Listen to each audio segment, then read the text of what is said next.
Astaghfirullah wabarakatuh. Alhamdulillah wassalatu wassalamu ala rasulillah wa ala alihi wa sahbihi wa mawalah wa la hawla wa la quwata illa billahi wa ba'du. Baik, kita lanjutkan kajian kita, masih membahas tafsir dari surah Al-Baqarah, dan kita masuk pada ayat ke-125.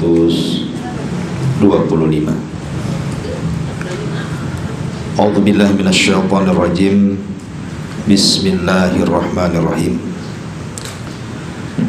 Wa ij'alnal baita mathabatan lin-nasi wa amna wattakhidhu min maqami Ibrahima musalla wa ahidna ila Ibrahima wa Ismaila an tahhira baitiya lit-ta'ifina wal 'akifina war ruk'is sujudi. Dan ingatlah ketika kami menjadikan Ka'bah tempat berkumpul dan tempat yang aman bagi manusia, dan jadikanlah makam Ibrahim itu tempat salat, dan kami perintahkan kepada Ibrahim dan juga Ismail, bersihkanlah rumahku untuk orang-orang yang tawaf, untuk orang-orang yang i'tikaf, dan orang-orang yang ruku lagi sujud.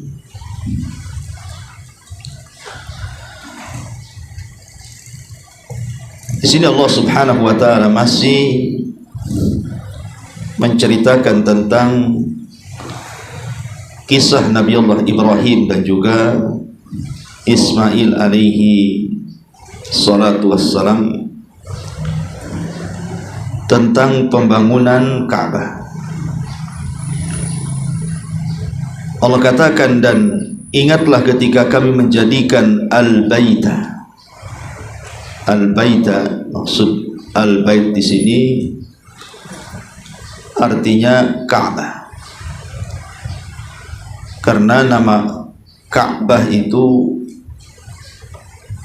banyak sekali diistilahkan oleh para ulama berdasarkan dari nas-nas yang ada.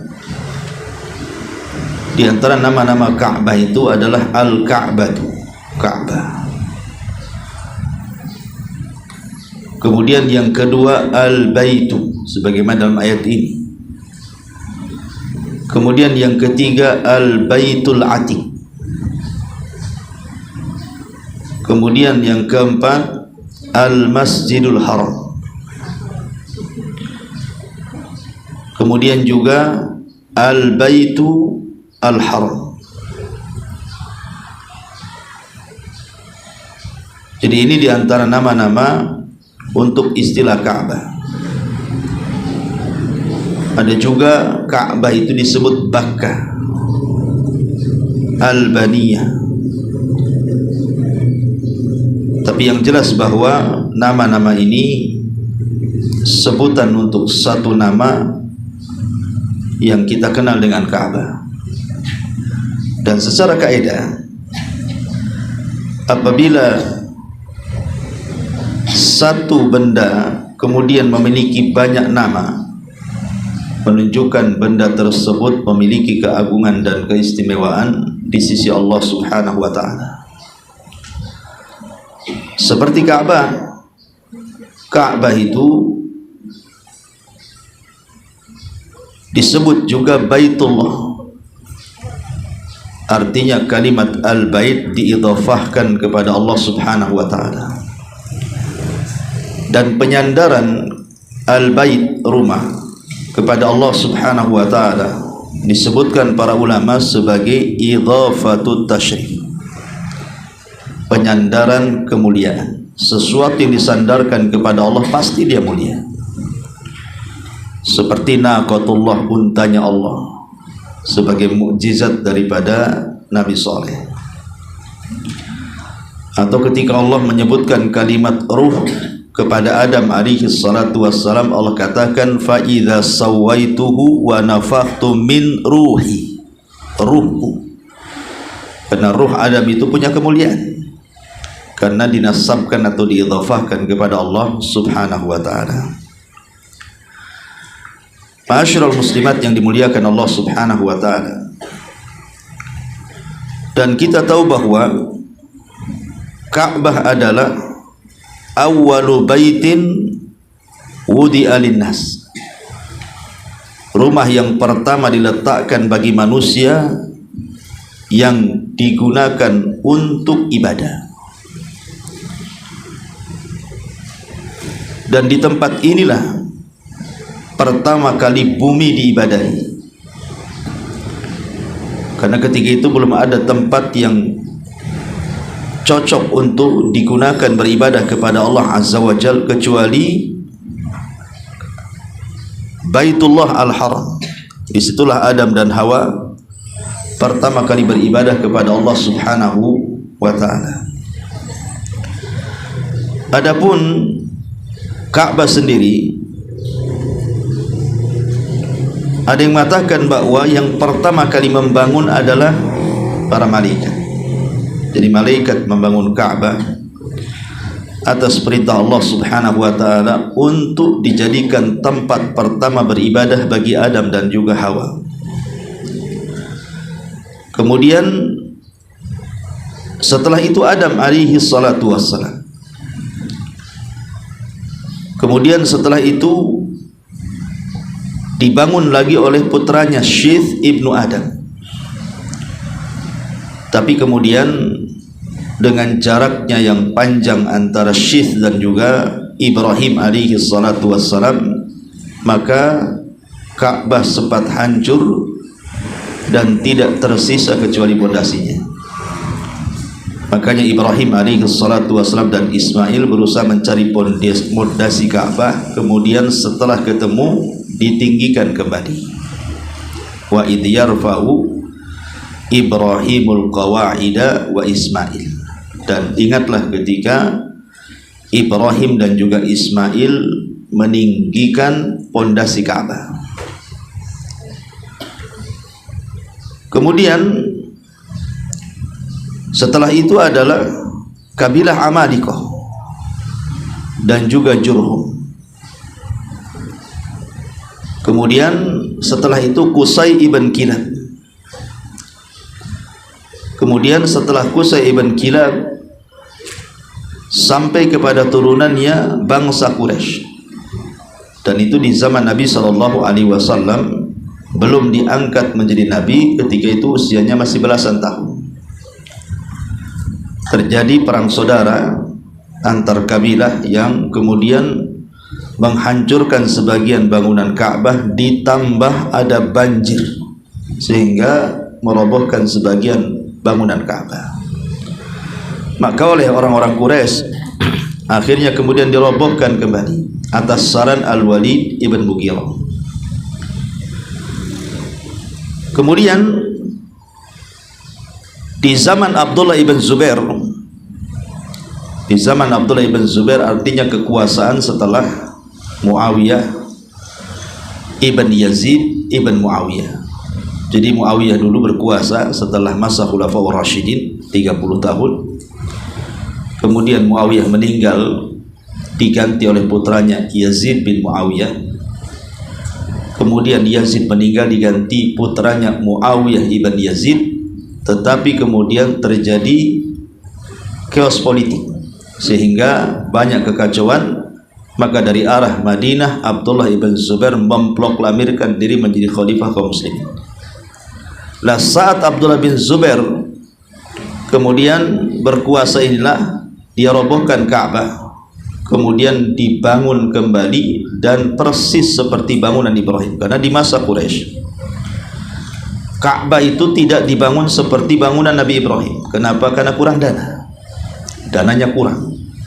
Karena orang-orang Quraisy itu walaupun mereka di atas kesyirikan, di atas kemaksiatan, suka memakan yang haram, tetapi mereka tahu tentang keutamaan membangun Ka'bah. Tidak boleh satupun dana haram masuk ke dalam pembangunan. Itu orang Quraisy.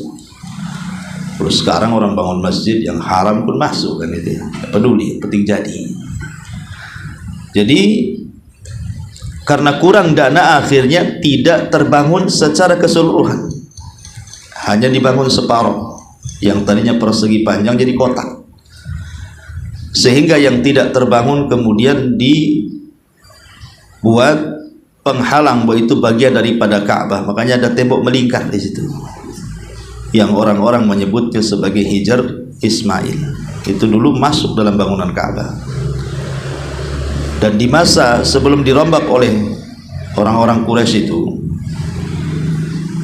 Ka'bah itu pintunya ada dua. Ada pintu masuk dan ada pintu keluar, dan berada di bawah. Semua orang bisa masuk. Tapi entah kenapa kemudian oleh orang-orang Quraisy, ketika Ka'bah itu kemudian dibangun ala mereka, pintunya diganti cuma satu, itu pun meninggi. Ya seperti yang kita lihat hari ini kan, Ka'bah pintunya agak tinggi. Ya, harus naik tangga dulu. Lah di zaman Abdullah ibn Zubair, karena Nabi SAW pernah mengatakan kepada Aisyah radhiyallahu anha, kalaulah bukan karena fitnah akan kaumnya, tentu aku akan robohkan Ka'bah dan kujadikan seperti bangunan Ibrahim. Tapi cita-cita Nabi tidak terlaksana sampai wafat. Lah baru terlaksana di zaman Abdullah ibn Zubair ini.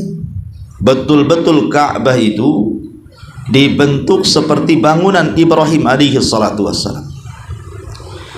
Masalahnya ketika Abdullah ibn Zubair kemudian terbunuh oleh Hajjaj ibn Yusuf al-Thaqafi pada era Daulah Umayyah, maka kemudian Hajjaj ibn Yusuf merobohkan kembali, tentu atas perintah Khalifah Abdul Malik ibn Marwan. Jadi atas perintah Abdul Malik ibn Marwan ini memerintahkan Hajjaj untuk merobohkan kembali dan mengembalikan seperti bangunan Quraisy. Karena hadis tentang wasiat Rasul kepada Aisyah radhiyallahu anha itu tidak terdengar kepada Abdul Malik ibn Marwan, disangkanya Abdullah ibn Zubair itu mengada-ngada. Makanya dirobohkan, diganti lagi menjadi bangunan Quraisy. Setelah kemudian dapat kabar itu sudah dirobohkan, sudah direnovasi. Abdul Malik ibn Marwan kemudian mendengar kabar bahwa apa yang dilakukan Abdullah ibn Zubair itu benar, dia menyesal. Tetapi sampai meninggalnya pun tidak kembali dirobohkan, kemudian dibentuk seperti bangunan Ibrahim.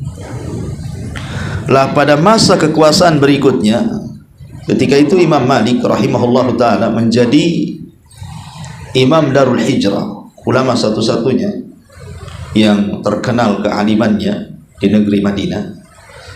Dimintai fatwa, bagaimana kalau seandainya kita robohkan saja Ka'bah itu? Engkau kan orang yang sangat disegani oleh para khulafa, para pemimpin. Satu-satunya imam madhab yang sangat ditakuti dan sangat dimuliakan oleh para penguasa itu hanya Imam Malik. Baik ketika daulah dipimpin Bani Umayyah, ataupun ketika Bani Umayyah roboh kemudian dipimpin Bani Abbasiyah, semua para khulafa, para pemimpin itu sangat segan dengan Imam Malik. Satu-satunya imam yang disegani para penguasa Imam Malik. Lah jadi Imam Malik ini diminta bagaimana fatwa, bagaimana kalau kita robohkan kembali Ka'bah itu, kita bangun seperti bangunan Ibrahim. Tapi Imam Malik rahimahullah telah menolak dan mengatakan, saya tidak mau Ka'bah itu dijadikan permainan para khalifah, para pemimpin. Asli dirobohkan, dibangun lagi, dirobohkan, dibangun lagi, sampai kapan? Sehingga sampai hari ini Ka'bah bentuknya adalah bentuk yang pernah dibangun orang-orang Quraisy, bukan dalam bentuk bangunan yang pernah dibangun Nabi Ibrahim alaihi salatu wassalam. Itulah diantara sejarah dari pembangunan Ka'bah. Dan di akhir zaman Ka'bah ini akan dihancurkan.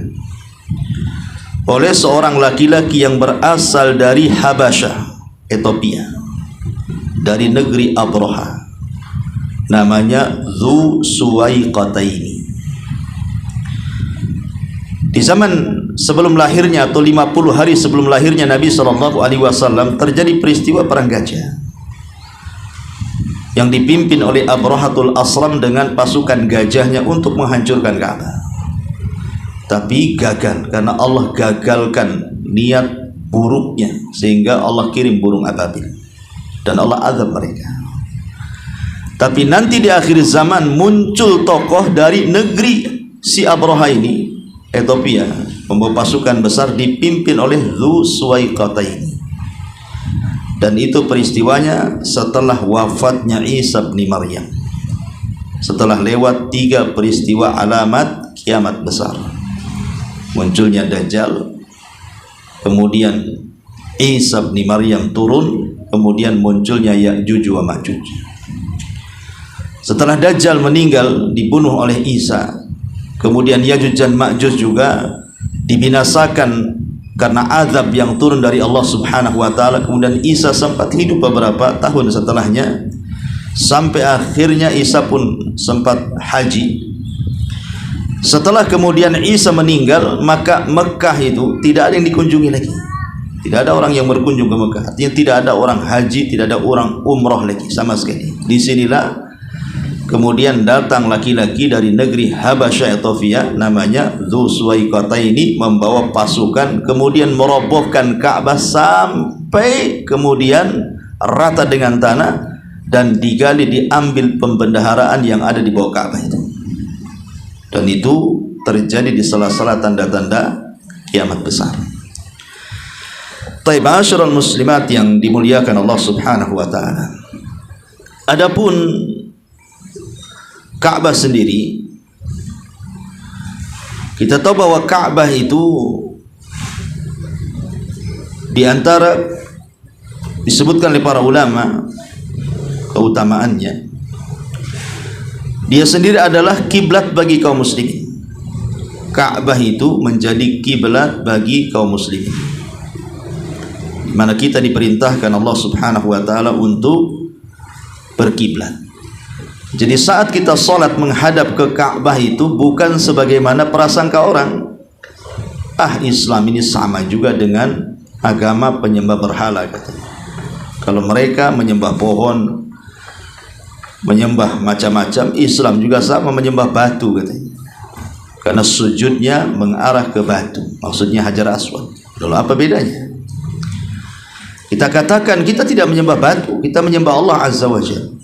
Lalu kenapa kemudian kita mengarahkan wajah-wajah kita ke Ka'bah dan tidak sah solat kalau seandainya mengarah kepada selain Ka'bah?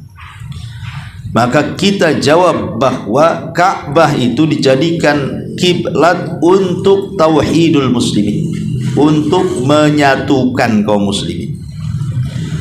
Karena orang Islam itu kan di belahan dunia ada masalahnya. Di timurnya ada muslim, di baratnya ada muslim, di utaranya ada muslim, di selatannya ada muslim, sehingga untuk menyatukan mereka agak sulit. Menyatukan mereka itu agak repot gitu. Gimana caranya menyatukan muslim di belahan dunia itu, bagaimana caranya? Maka satu-satunya cara adalah dengan menyatukan kiblat. Jadi ibu di mana saja ibu berada, mau ibu dari arah selatan, utara, timur, barat, tetap kalau sholat itu harus menghadap Ka'bah sana, dalam bentuk persatuan, supaya menyatukan bahwa muslim di mana saja itu bersatu. Jadi Ka'bah itu hanya sekedar jadikan untuk persatuan kaum muslimin saja, bukan kita nyembah batu. Karena kita juga tidak niat menyembah batu. Lain dengan orang-orang menyembah berhala itu, memang mereka mau berhalanya di arah mana saja, pasti mereka mengarah ke berhala, bukan ke arah. Mau berhalanya di timur, ya tetap dia ikut berhalanya sebelah timur. Berhalanya sebelah barat, dia mengarah ke berhalanya yang ke barat, kan itu. Memang tujuan mereka kepada berhala, kalau kita kan tidak. Dalam hati kita sama sekali kita tidak tertuju kepada batu sesembahan kita. Kita hanya menjadikan Ka'bah itu kiblat saja. Maka tidak benar kalau seandainya mereka menuduh kaum muslimin disamakan dengan para penyembah berhala. Ini keutamaan Ka'bah, dijadikan kiblat bagi kaum muslimin. Ma'asyiral muslimat yang dimuliakan Allah Subhanahu wa taala. Kemudian juga Ka'bah sendiri adalah man qasadal baita hajan au mu'tamiran. Jadi barang siapa yang dia haji ataupun umrah, nah di antara manasik haji atau umrah itu adalah tawaf mengelilingi Ka'bah. Ada syariat ini, baik orang yang haji, baik orang yang umrah, dipastikan mereka tawaf di Ka'bah itu keliling 7 kali putaran kan itu ya.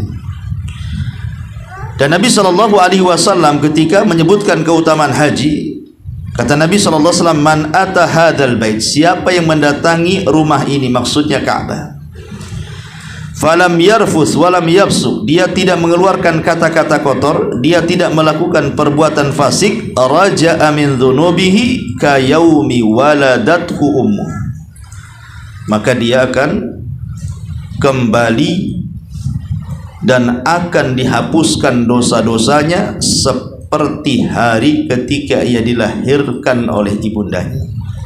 Artinya pulang tanpa ada dosa. Itu keutamaan orang haji.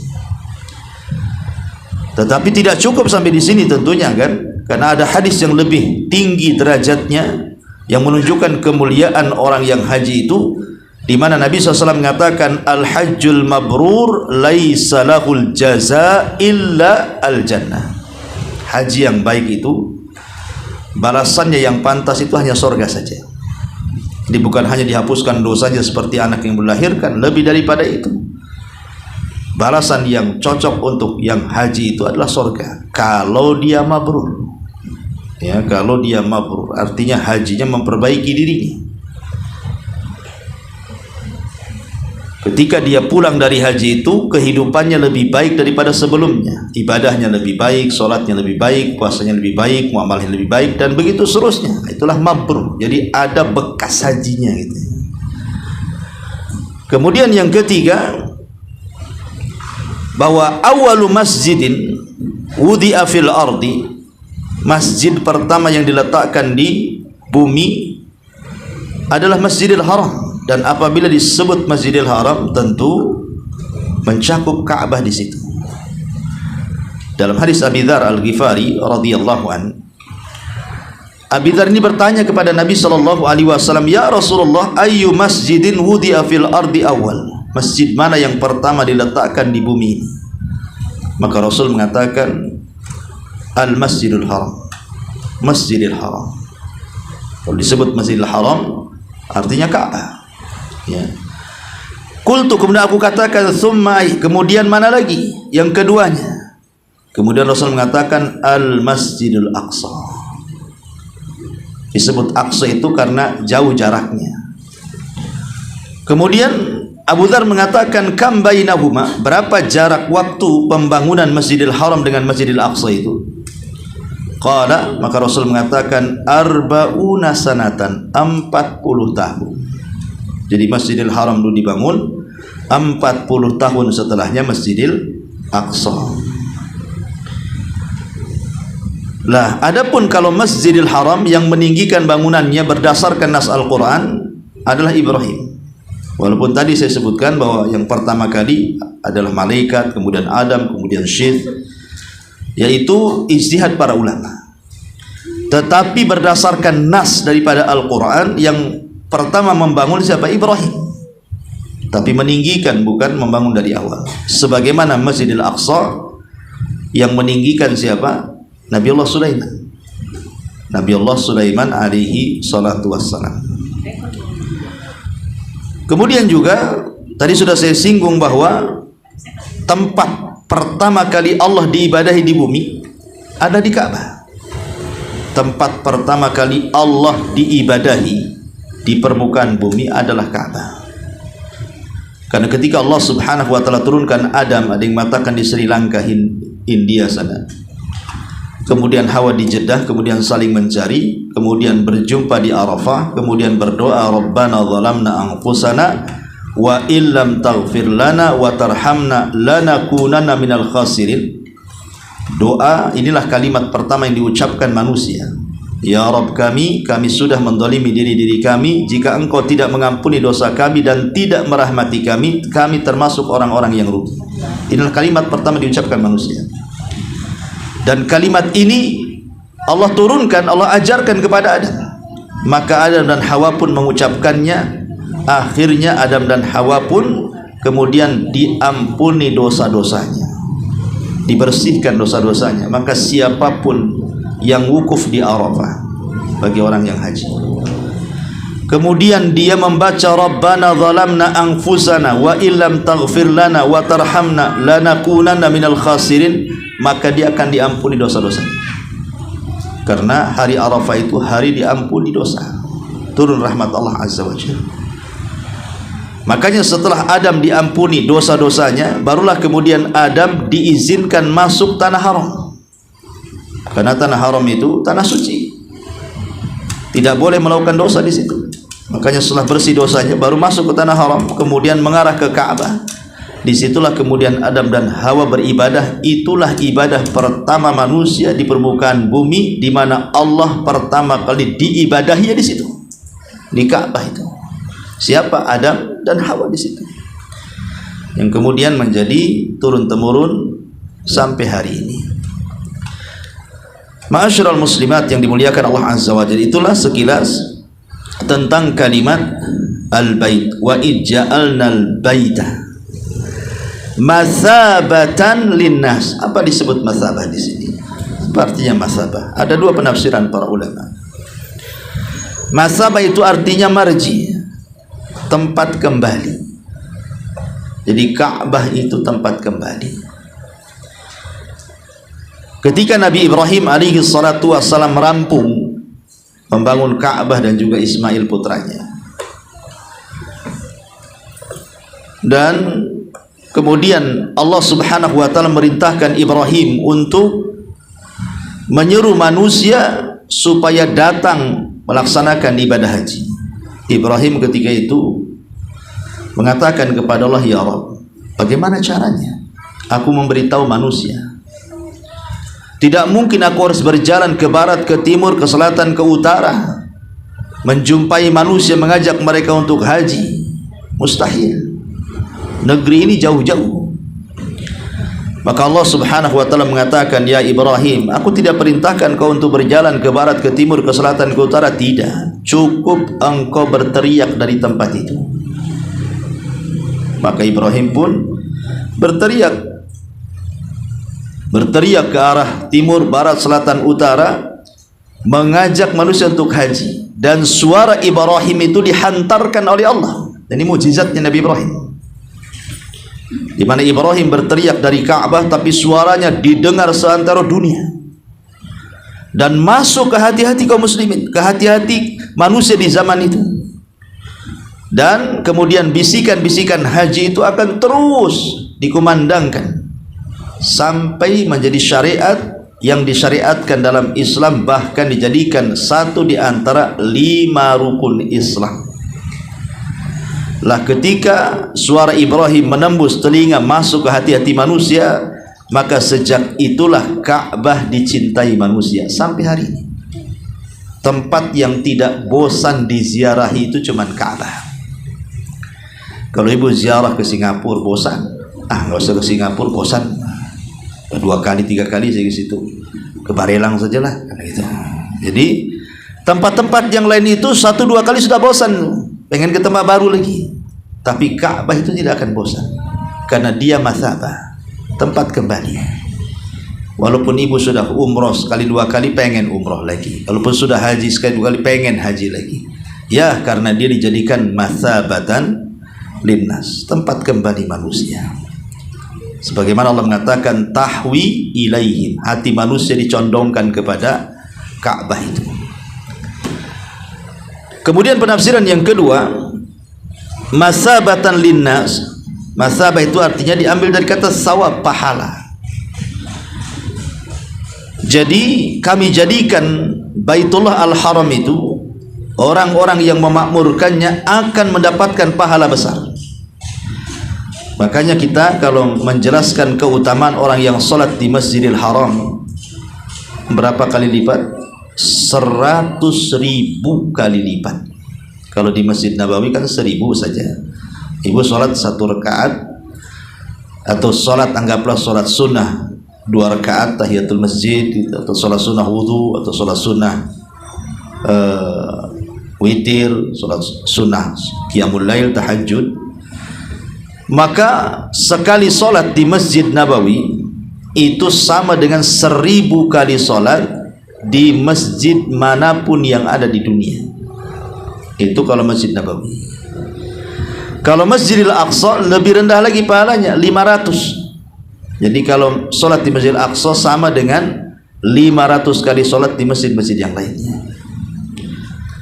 Lah di Masjidil Haram ini lebih besar lagi, bukan 500, bukan 1.000, tapi 100.000. Nah, lipatannya kan gila tuh. Dari 1.000 ke 100.000 itu kan berapa kali lipat tuh pahala orang sholat di Masjidil Haram itu. Jadi kalau ibu kemudian umroh ke sana, janganlah haji lah, umroh sajalah. Maka jangan sia-siakan melaksanakan sholat sebanyak mungkin, baik wajibnya atau sunnah, karena 1 kali sholat itu sama dengan 100.000 kali sholat di masjid-masjid yang lainnya. Celakanya ada orang yang akalnya nggak waras, sudah sholat banyak di haram, pulang ke Indonesia tidak mau sholat lagi. Kenapa? Kan di sana sekali sholat sudah sama dengan 100.000 kali sholat. Berarti kalau saya sholat maghrib di sana 1 kali sama dengan 100.000 sholat maghrib.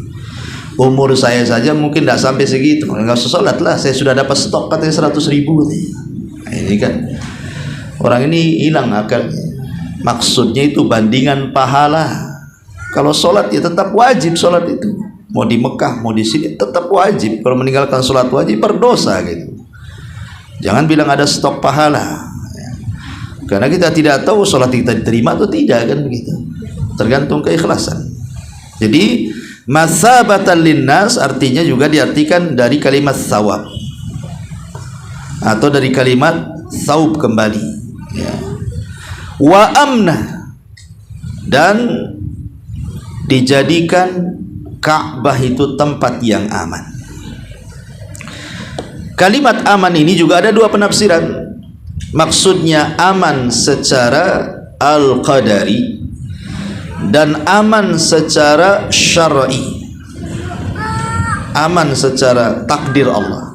Memang negeri itu negeri yang aman, tidak akan bisa diganggu. Makanya tadi sudah saya singgung, 50 hari sebelum lahirnya Rasul, artinya 1,5 bulan sebelum lahirnya Nabi SAW, terjadi peristiwa besar yang dalam Al-Quran disebut dengan peristiwa Ashabul Fil, peristiwa perang gajah. Lah kenapa kemudian sampai terjadi peristiwa perang gajah ini? Nabi SAW menceritakan kisahnya, karena Al-Quran sendiri yang menceritakan, alam tara kaifa fa'ala rabbuka bi ashabil fil alam yaj'al kaidahum fi tadlil wa arsala alaihim tayran ababil tarmihim bihi jarati min sijil faja'alahum ka'asfin ma'kul. Jadi Quran menceritakan kisah ini. Jadi kisahnya secara global, mungkin sebagian ibu sudah tahu, apa-apalah murojaah. Jadi ketika di Yaman itu ada satu daerah disebut Najran, penduduknya Nasrani. Di zaman itu belum ada Muslim, Nabi aja belum lahir. Tetapi Nasrani di zaman itu tentu Nasrani yang taat kepada syariatnya Isa, bukan Nasrani yang menyembah Isa seperti hari ini. Lah Najran ini dipimpin seorang raja zalim beragama Yahudi, namanya Dzunwas. Lah Dzunwas ini ingin supaya rakyatnya diyahudikan semuanya, tetapi menolak, tidak mau kalau harus berpindah agama dari Nasrani ke Yahudi. Lah kenapa Yahudi memaksa orang Nasrani untuk masuk Yahudi, karena Yahudi itu sering saya ulang tidak mengakui agama Nasrani. Tapi kalau Nasrani mengakui agama Yahudi, terbalik, ya kan? Yahudi itu tidak mengakui adanya Isa. Isa itu anak zina. Isa itu anak zina, dan kitabnya Injil itu kitab karangan Nasrani. Itu kata Yahudi. Tapi orang Nasrani mengakui bahwa Musa itu nabi bagi Yahudi, dan Taurat itu adalah kitab hukum bagi mereka. Makanya di gereja masih dipakai Taurat. Tapi di sinagog tempat ibadah Yahudi mana dipakai Injil? Nggak ada. Makanya kenapa orang Nasrani mengkafirkan Yahudi? Karena Yahudi tidak mengakui kerasulan Isa nabi mereka, termasuk mengingkari adanya Injil. Makanya orang Yahudi ini kekeh memaksa orang Nasrani masuk ke Yahudi. Rakyatnya tidak mau. Terjadilah pembakaran yang disebut dengan Ashabul Ukhdud, yang kisahnya secara global diceritakan dalam suratul Buruj. Ibnu Katsir sampai menyebutkan jumlah orang-orang yang beriman dari kalangan Nasrani yang dibakar oleh Dzunwas itu sampai 20.000 orang. Subhanallah, mereka istiqomah, tidak murtad. Mereka siap mati demi menjaga keyakinan akidah mereka. Tetapi karena Allah mengatakan wala tahsabannallaha ghafilan amma ya'malu dzalimun, Allah jangan kau sangka Allah itu lalai dari perlakuan orang-orang zalim. Tidak, pasti ada balasannya. Dari 20.000 itu, subhanallah, ada yang selamat 1 orang. Selamat 1 orang. Entah bagaimana caranya dia selamat. Lah, 1 orang ini yang selamat ini, saya lupa namanya, kemudian lari ke negeri Syam. Syam itu kala itu adalah kerajaan Romawi terbesar adidaya, penguasa dunia. Dan itulah kerajaan Nasrani terbesar, Syam. Lapor kerajaannya bahwa orang-orang Nasrani Najran dibakar hidup-hidup oleh rajanya Dzunwas. Marahlah raja Romawi itu. Ya bagaimanapun, kalau dalam dunia militer itu kan ada jiwa korsa. Kayak kita lah, orang Palestina diserang Israel, kita juga marah di sini kan itu. Sama juga Romawi juga ketika mendengar saudara mereka seagama disiksa sampai dibakar, ya marah juga. Lah akhirnya kemudian Raja Nasrani Romawi ini mengirim surat ke Raja Ethiopia, Najasyi, karena sama-sama beragama Nasrani juga. Negara Nasrani juga Najasyi, karena yang lebih dekat ke Yaman itu Ethiopia dibandingkan Syam. Untuk supaya menyelesaikan kasus ini, maka disambut baik, gayung bersambut. Akhirnya Raja Najasyi pun mengutus pasukan besar untuk membunuh Dzunwas dan menghancurkan negeri Najran. Diutuslah 2 jenderal. Pertama namanya Riyad, yang kedua namanya Abrahatul Asram.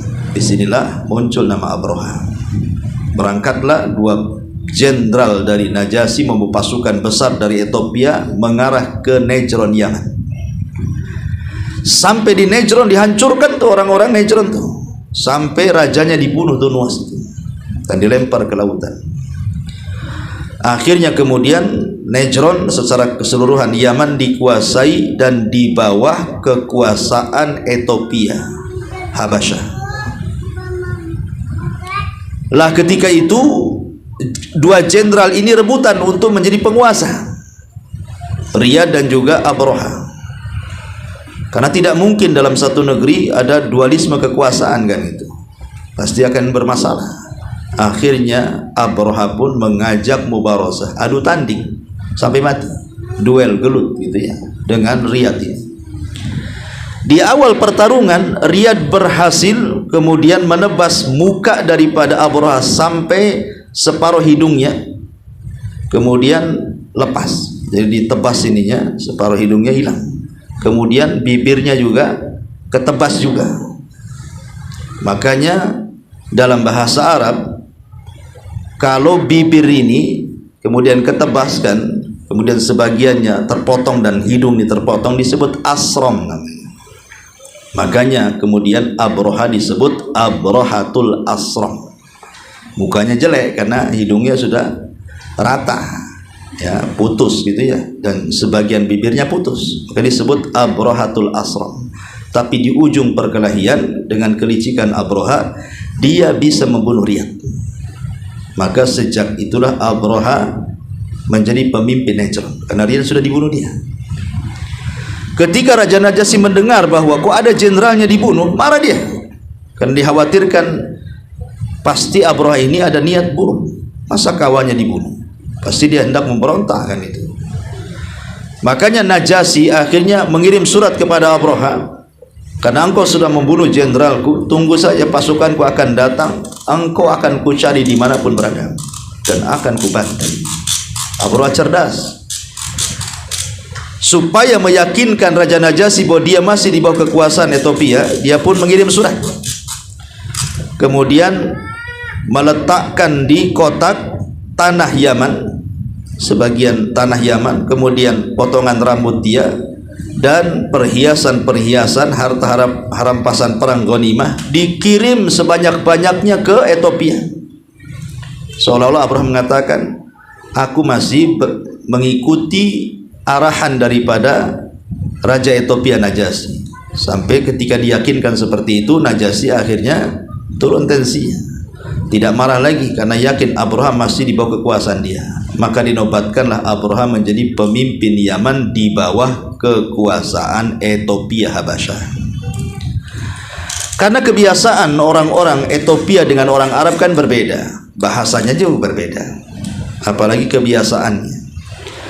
Lah Abraham ini melihat kebiasaan yang aneh orang-orang Arab Yaman ini. Setiap tahun datang ke Ka'bah untuk mengagungkan Ka'bah, berhaji. Tentu haji ala jahiliyah kan gitu ya, bukan haji ala Islam.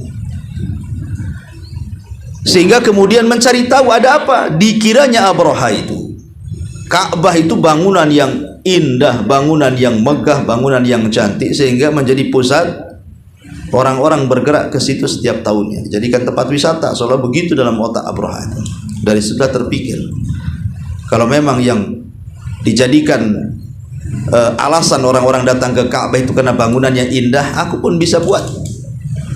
Kemudian dia mulai merancang untuk membuat gereja termegah di zaman itu. Dikirimlah surat kepada Raja Najasyi supaya dibantu dananya pembuatan gereja termegah di dunia kali itu. Masalahnya Abroha ini ketika pembuatan gereja itu, yang disuruh untuk membangun adalah orang-orang Arab Yaman yang di bawah kekuasaannya. Kemudian dibuat bekerja sistem romusah, kerja paksa. Bagaimana caranya? Ya, bahkan disebutkan Abroha itu sampai buat undang-undang ketika mengerahkan orang-orang Arab ini di bawah kerja paksa dia. Siapa yang datang setelah matahari terbit dipotong tangannya. Jadi para pekerja itu harus datang sebelum terbit matahari.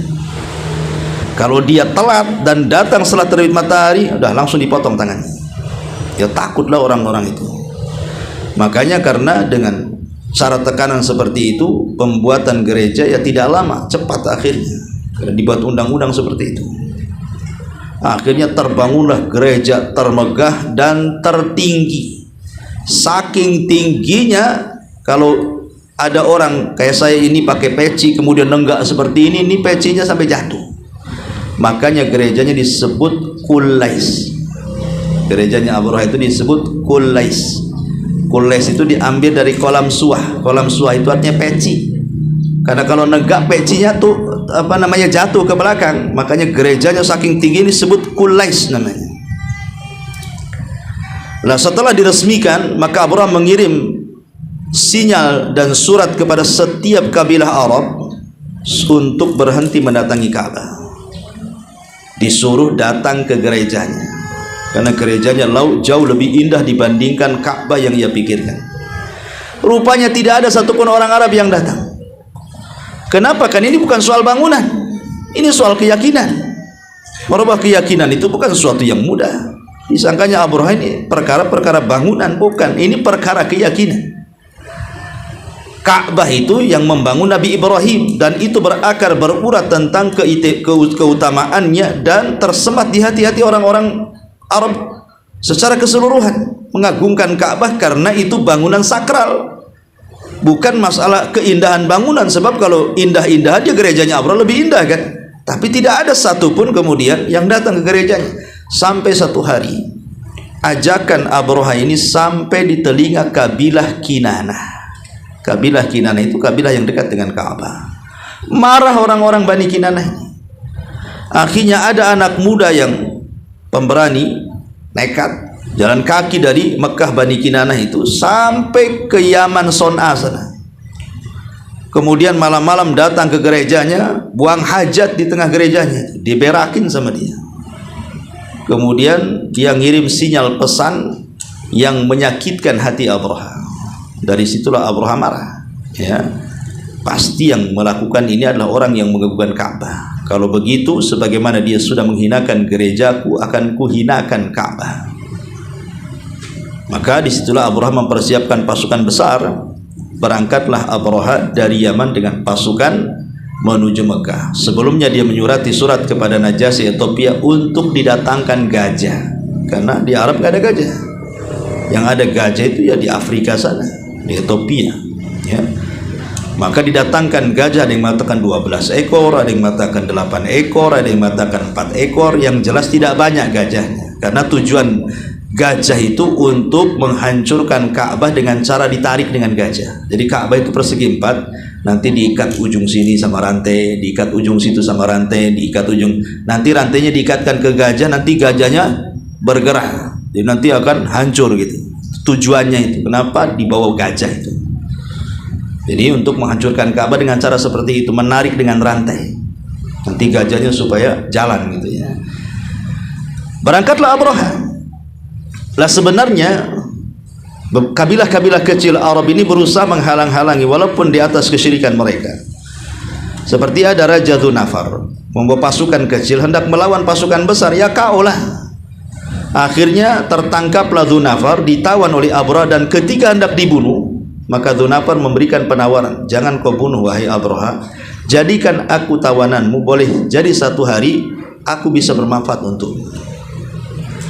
Kemudian bergerak lagi, ada lagi penyerangan dari kabilah kecil. Kemudian tertangkap pemimpinnya. Ketika mau dibunuh sama juga dia mengatakan, jangan kau bunuh aku, jadikan aku tawananmu, nanti akan ada manfaat untukmu satu hari. Nggak dibunuh. Dan begitu setiap ada kabilah kecil kemudian menyerang Abraha, kalah, ditangkap pemimpinnya, ketika hendak dibunuh, minta untuk tidak dibunuh dan tidak dibunuh. Ini menunjukkan apa? Kita sebagai sikap insaf ya, pertengahan. Abraha itu baik sebenarnya orangnya, karena buktinya tidak dibantai orang Arab, masih dimaafkan. Karena tujuan Abraha itu bukan menyerang orang Arab. Kalau menyerang orang Arab sebentar aja lah. Tujuan dia itu hanya ingin merobohkan Ka'bah, tok, nggak ada lagi. Dia nggak akan menyerang orang Arab, jangan halangi dia. Karena tujuan dia itu hanya menghinakan Ka'bah, bukan hendak menyerang orang Arab. Lah ketika sampai di Taif itu ada berhala yang disembah oleh orang-orang Taif, orang Thaqif dan Hawazin, namanya Lata, berhala Lata. Jadi orang-orang Taif menyangka Abraha itu akan menghancurkan Lata. Maka orang Taif berkumpul, kemudian langsung menyerah, tidak ada perlawanan. Mereka langsung berikan loyalitas mereka kepada Abraha dengan syarat jangan menghancurkan patung mereka Lata. Sebagai imbalannya, orang Taif memberikan seorang penunjuk jalan handal, karena kan Abraha tidak tahu arah ke Mekah kemana. Akhirnya dari zaman itu kan belum ada handphone, Google Map, ada kompas gitu ya. Ya akhirnya minta sebagai penunjuk jalannya, dikasihlah orang Taif namanya Abu Rughal. Abu Rughal. Tapi sayang Abu Rughal ini ketika dalam perjalanan menuju Mekah itu mati dia. Subhanallah, kuburannya sampai hari ini kalau lewat di kuburan Abu Rughal, orang Arab itu suka melempari kuburannya dengan batu. Ya, karena dia orang yang pertama berkhianat di negeri Arab, hendak memberi petunjuk jalan kepada Abraha kemana Mekah. Makanya kalau ada orang yang berkhianat sampai hari ini, orang Arab menjulukinya Abu Rughal. Ya. Kalau ibu-ibu Ummu Rughal gitu ya. Itu Ummu Rughal, hati-hati. Ya, jadi Tetapi kemudian berhasil pula Abraha ini sampai mendekati Ka'bah. Ketika sampai di Masarihul Ibil, tempat penangkaran unta, rupanya prajurit Abraha ini mencuri untanya orang Arab. Lah salah satu yang dicuri adalah untanya kakek Nabi Abdul Muttalib, 200 ekor unta. Kemudian melanjutkan perjalanan sampai di Wadin Muhassir. Orang yang haji pasti tahu karena melewati Wadin Muhassir. Lah ketika sampai di Wadin Muhassir ini, kemudian Abraha mengutus seseorang untuk memanggil siapa pimpinan Arab ini. Maka dipanggillah kemudian Abdul Muttalib, pimpinan Arab, untuk berdialog dengan Abraha. Abdul Muttalib ini punya wajah yang karismatik luar biasa. Sekali lihat itu orang segan. Abdul Muttalib itu, karena ada wajah-wajah orang itu kalau kita ketemu udah segan duluan, ya.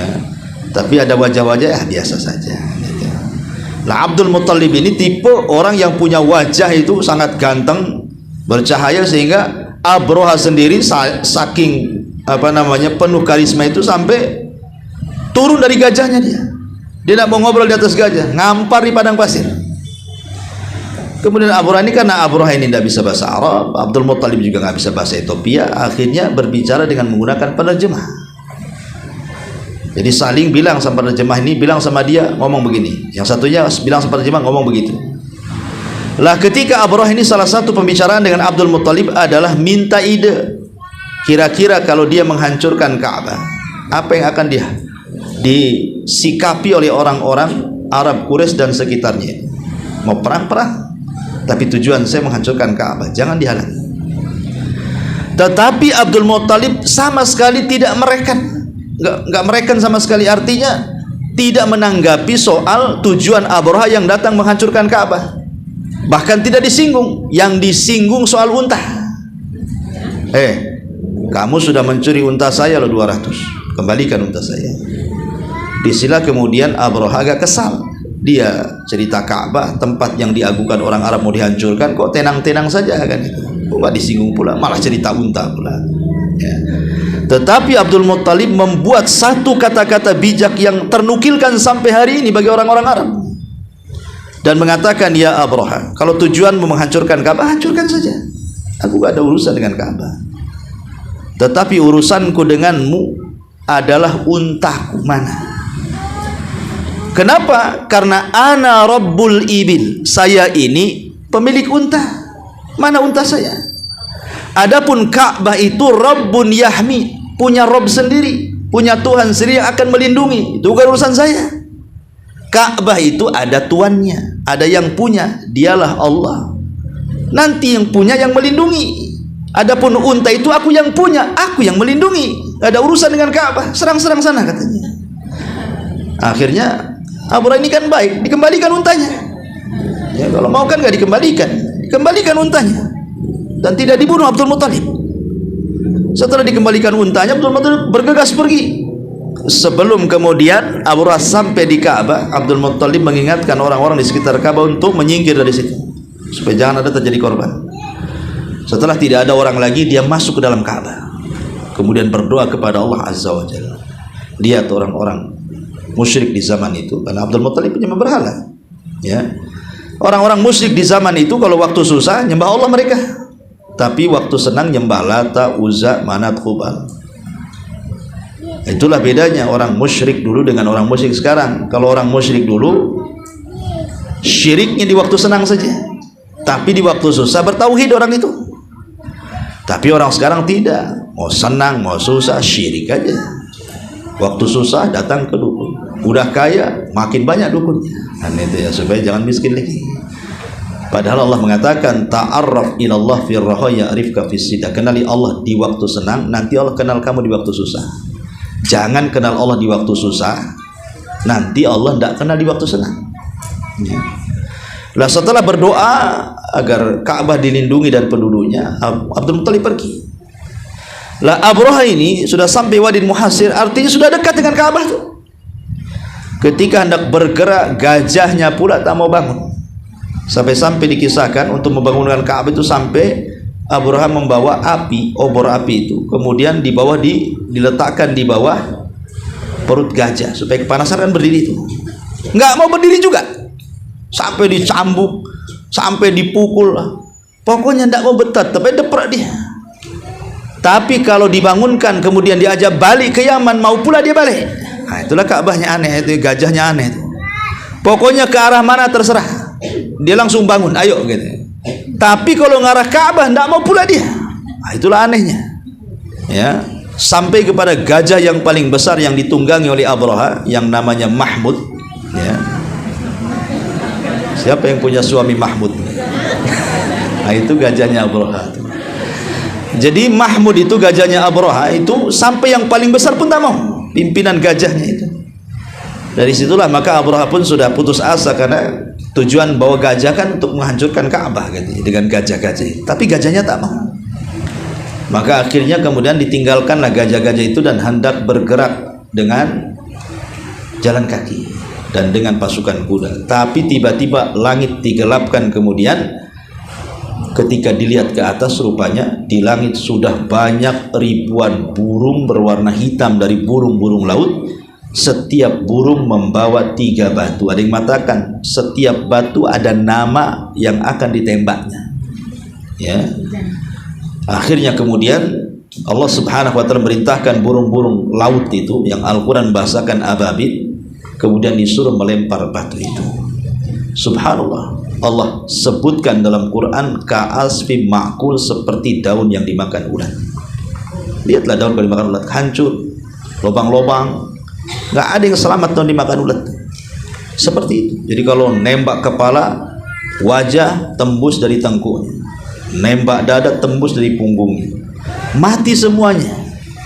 Subhanallah. Yang tidak terkena batu, yang selamat maksudnya, yang selamat, Allah azab dengan azab yang lain, di mana dikirim sebuah azab di mana kalau mereka lari dari situ, maka daging-daging itu terkelupas dari tulang. Jadi dagingnya itu menetes kayak lilin, akhirnya tinggal tulangnya saja mati. Termasuk Abraha itu selamat dari tembakan batu, dibawa lari ke Son'a Yaman, tapi tidak selamat karena dagingnya berjatuhan kemudian mati. Ya. Adapun ada 1-2 yang memang diselamatkan dan cukup lama hidupnya, hanya untuk menghabarkan kisah saja. Sengaja Allah buat 1-2 orang itu tidak mati, hanya untuk bercerita kejadiannya seperti apa gitu. Tapi setelah diceritakan dia pun mati.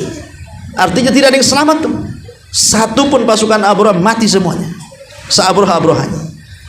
Dari sini maka Allah Subhanahu wa taala lindungi Ka'bah secara takdir. Makanya Allah mengatakan wattakhidu wa ij'alnal baita masabatan lin-nasi wa amna. Di mana Ka'bah itu secara takdir memang Allah berikan keamanan. Buktinya Abraha tidak bisa menghancurkan Ka'bah. Itu namanya aman secara takdir. Yang kedua, aman secara syar'i. Karena Allah perintahkan siapapun yang masuk Ka'bah, siapapun yang masuk Masjidil Haram, tidak boleh melakukan kezaliman, tidak boleh menumpahkan darah, tidak boleh melakukan kejahatan. Karena kejahatan yang dilakukan di Masjidil Haram itu dilipat gandakan dosanya. Harus datang membawa keamanan.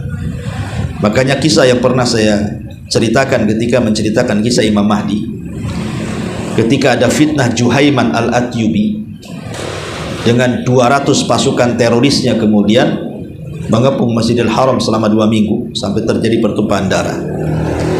Ini kerajaan Saudi kan bingung, apakah teroris ini mau diserang balik? Kalau diserang balik kan terjadi pertumpahan darah tuh.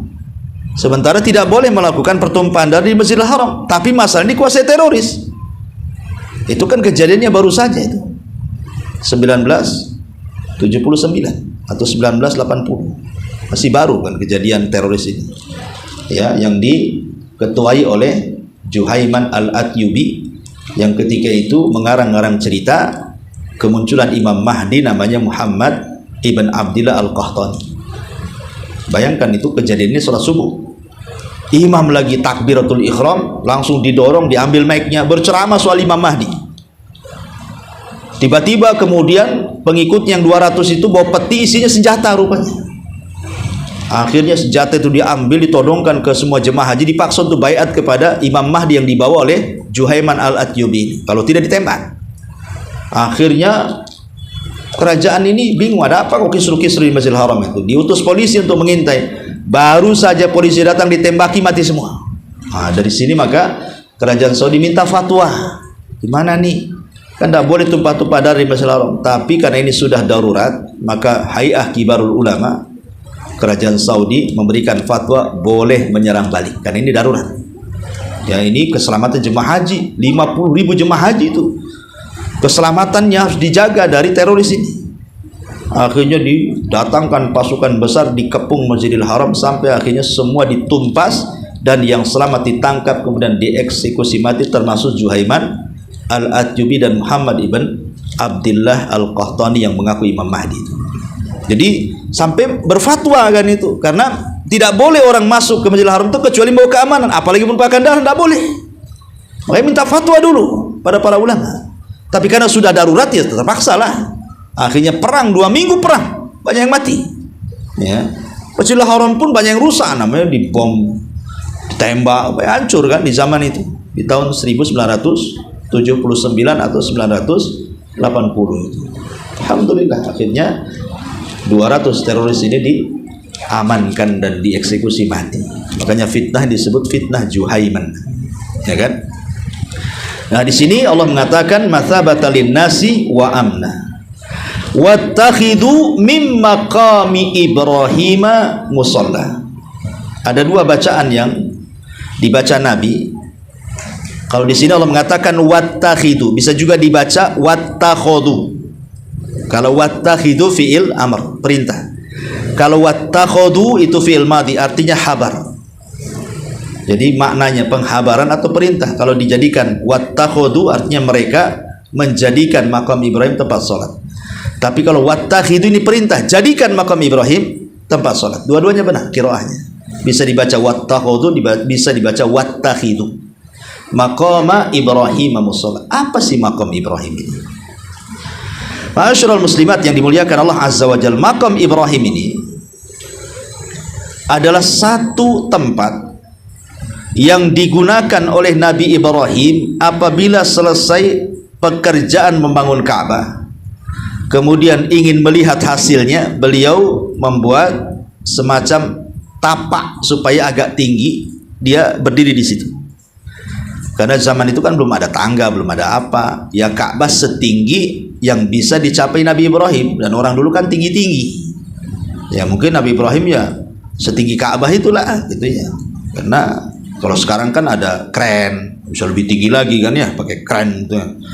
Pakai scaffolding disusun-susun. Zaman dulu mana ada scaffolding, hebat kali kalau ada kan itu. Ya. Jadi membangun Ka'bah ya secukupnya, gimana ya, setinggi tangan Ibrahim, segitulah. Ya, karena orang dulu tinggi-tinggi kan itu.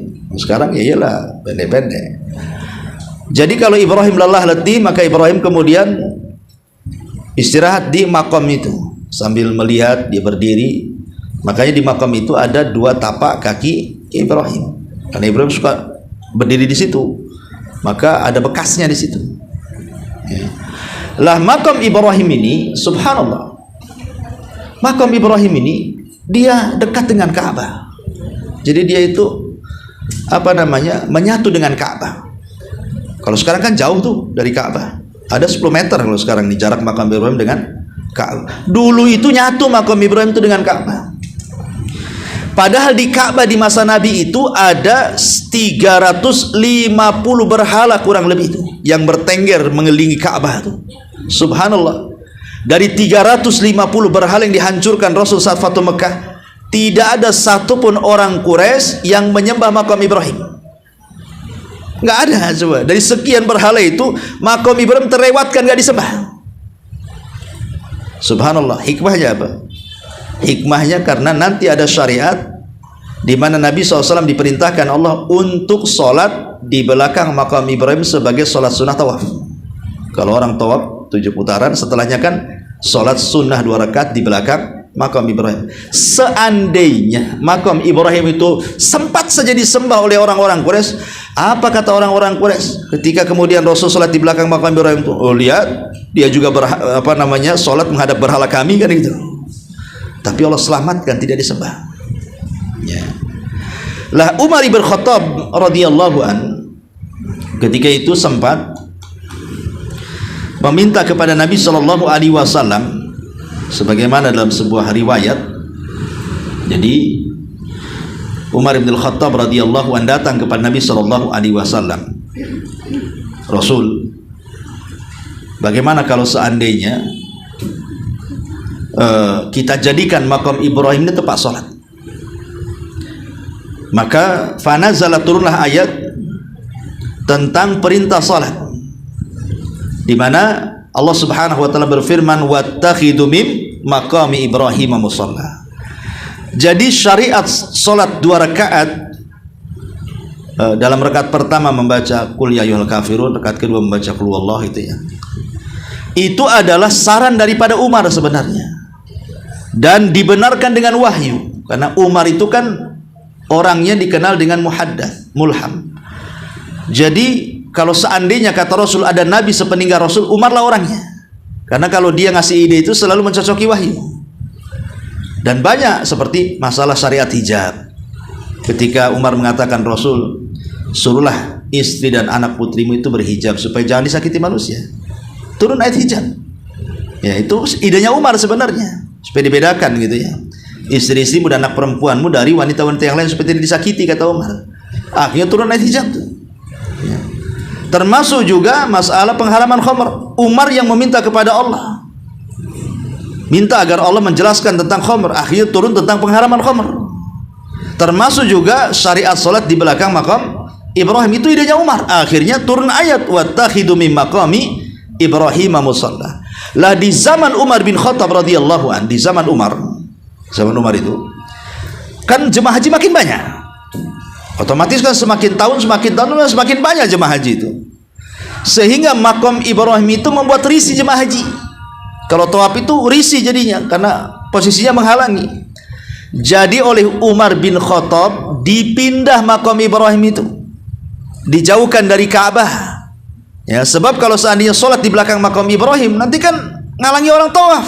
Namanya makam Ibrahim melekat di Ka'bah, sholat pula di situ, ya ketabrak-tabrak orang tawaf lah.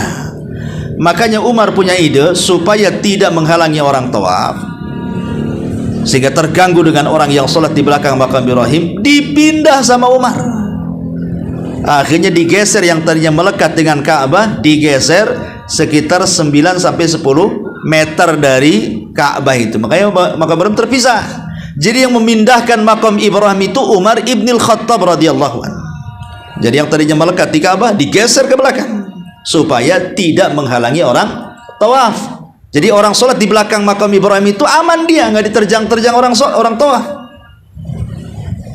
Jadi ini idenya Umar bin Khattab radhiyallahu anhu, dan tidak mengapa istihad seorang Umar, karena Rasul yang mengatakan iqtadu billadaini min ba'di Abu Bakrin wa Umar. Ikutilah 2 orang sepeninggalku, kata Rasul, Abu Bakar dan Umar. Memang ada pesan kalau mengikuti orang sepeninggalku, ikuti Abu Bakar atau ikuti Umar. Alaikum bisunnati wa sunnatil khulafa'ir rasyidin, termasuk sunnahnya para khulafa'ir rasyidin, bukan bid'ah, tidak. Karena khulafa'ir rasyidin diberikan wewenang untuk itu. Nah, sekarang pertanyaannya kan, sampai hari ini jemaah haji makin banyak. Walaupun kita sholat di belakang Ibrahim, tetap aja ditabrak orang tawaf. Mana makin banyak. Nah, gimana kalau kita pindah lagi ke belakang tuh? Sebagaimana Umar memindahkan, bagaimana nih kalau kita pindah lagi, boleh nggak? Gitu pertanyaannya. Syekh Utsaimin rahimahullahu taala pernah dilempar pertanyaan seperti ini. Nih Syekh Utsaimin, gimana Syekh, ini gimana nih? Jemaah haji makin banyak nih. Ya, Umar pernah memindahkan makam Ibrahim. Bagaimana kalau kita pindah lagi makin ke belakang kan, supaya orang tawaf itu nyaman.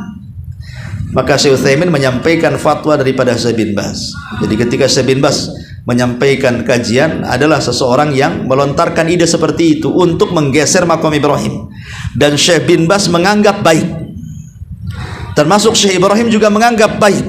Artinya fatwa ulama itu membolehkan, tapi kan tidak dilakukan. Ya, tapi secara hukum menurut fatwa ulama boleh, sebagaimana Umar boleh menggeser karena demi kemaslahatan orang tawaf. Maka kalaupun kita geser, kalau menurut fatwanya Syekh bin Baz, dia menganggap itu ide yang bagus, berarti ulama sudah memberikan fatwa boleh, tapi oleh kerajaan sampai hari ini tidak dipindah gitu ya. Tentu karena fitnah dan macam-macam gitu ya. Intinya bahwa makam Ibrahim itu adalah tempat yang digunakan oleh kaum muslimin atas syariat Islam, dijadikan tempat sholat di belakangnya dan menjadi sunnah tawaf. Dan makam Ibrahim tersendiri dan Hajar Aswad dua-duanya makhluk sorga yang Allah turunkan ke bumi.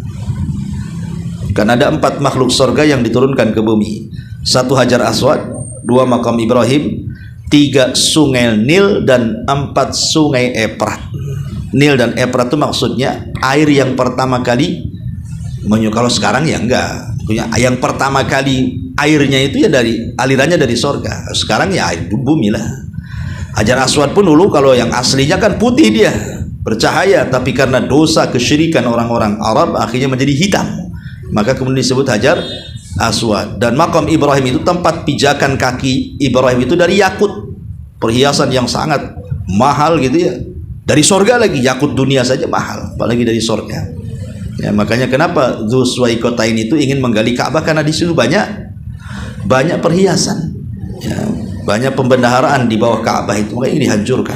Itulah makam Ibrahim, wattakhidu mim maqami Ibrahim musalla. Jadi keutamaan makam Ibrahim tersendiri adalah pertama Allah perintahkan untuk dijadikan tempat salat bagi orang yang tawaf, ya. Kemudian yang kedua, makam Ibrahim adalah tempat di mana Ibrahim berdiri di situ ketika berteriak mengajak manusia untuk haji. Ketika Ibrahim berteriak mengajak manusia untuk haji, dia berdiri di makam Ibrahim itu. Jadi itu memang keutamaan makam Ibrahim. Tapi ingat, makam Ibrahim itu bukan seperti Hajar Aswad. Kalau Hajar Aswad disunahkan dicium. Kalau tidak bisa dicium, diusap, kemudian tangannya kita cium. Kalau tidak bisa, dilambai gitu ya. Tapi makam Ibrahim tidak ada keutamaan itu. Karena kita lihat jemaah haji, jemaah umroh, makam Ibrahim pula dipeluk-peluk dia, diusap-usap dia, katanya wangi. Ya wangi lah, sama kerajaan Saudi Arabia dikasih minyak ya wangi gitu ya. Ya tidak mungkin lah orang sebanyak itu tidak wangi, orang itu bau semua isinya. Yang kayak Hajar Aswad nih hari-hari kan dikasih minyak wangi, hari-hari dicium orang. Yang nyium ini macam-macam makannya, ada makan pete, makan jengkol, bau lah. Maka dikasih minyak wangi, memang wangi semua di situ. Tapi tidak ada syariat mencium, mengusap, memeluk, apalagi tabaruk mencari berkah di makam. Tidak ada. Yang ada di Hajar Aswad. Jangan salah kan itu. Hajar Aswad pun bukan wajib, sunnah saja itu. Jangan gara-gara mencium kemudian sampai nabrak-nabrak nyakiti orang yang sedang tawaf. Haram, tak boleh. Ya, jadi harus dipahami tentang mana yang boleh dan mana yang tidak boleh di sana itu. Wattakhidu mim maqami Ibrahim musalla. Wa ahidna ila Ibrahim wa Ismaila an tahhira baitiya lit-taifina wal 'akifina war ruk'i sujud. Maka Allah berfirman kepada Ibrahim, memerintahkan Ibrahim dan Ismail, bersihkan rumahku. Maksudnya dari kesyirikan. Jangan ada orang yang melakukan kesyirikan di situ. Bersihkan. Jadi orang-orang yang datang ke situ murni ikhlas ingin beribadah karena Allah Subhanahu wa taala. Labbaik Allahumma labbaik. Ya. Kemudian gunakan Ka'bah itu yang kau bangun tempat tawaf, tempat i'tikaf, dan tempat orang-orang yang ruku dan sujud. Intinya digunakan tempat ibadah, jangan digunakan tempat yang lainnya. Karena pernah dijadikan ajang kesyirikan dan kemaksiatan di zaman jahiliyah. Tapi setelah kemudian Rasul diangkat jadi Nabi, kemudian terjadi Fathu Mekah, maka oleh Rasul dibersihkan kesyirikan, penyimpangan, bid'ah, kemungkaran, sehingga Ka'bah menjadi bersih di atas tauhid. Alhamdulillah sampai hari ini tidak ada satu patung pun bertengger di situ. Dan setiap orang yang datang ke sana akan mengumandangkan labbaik Allahumma labbaik, labbaik la syarika laka labbaik, innal hamda wan ni'mata laka wal mulk la syarika lak. Dan kalau orang sedang tawaf kemudian mati dan dia sedang menggunakan ihram, maka Rasul mengatakan dibangkitkan di atas baju ihramnya. Mati husnul khatimah dan tidak dikafani kecuali dengan ihram yang dipakainya. Wallahu a'lam bishawab. Ini satu ayat mudah-mudahan ada manfaatnya. Iya, ini sudah teduh nih di kayaknya takut hujan ya. Nggak usah ada pertanyaan lah Bu, ya langsung balik saja ya. Udah 11:30 juga. Subhanallah bihamdika, asyhadu an la ilaha illa anta astaghfiruka wa atubu ilaik. Allahu ta'ala alam.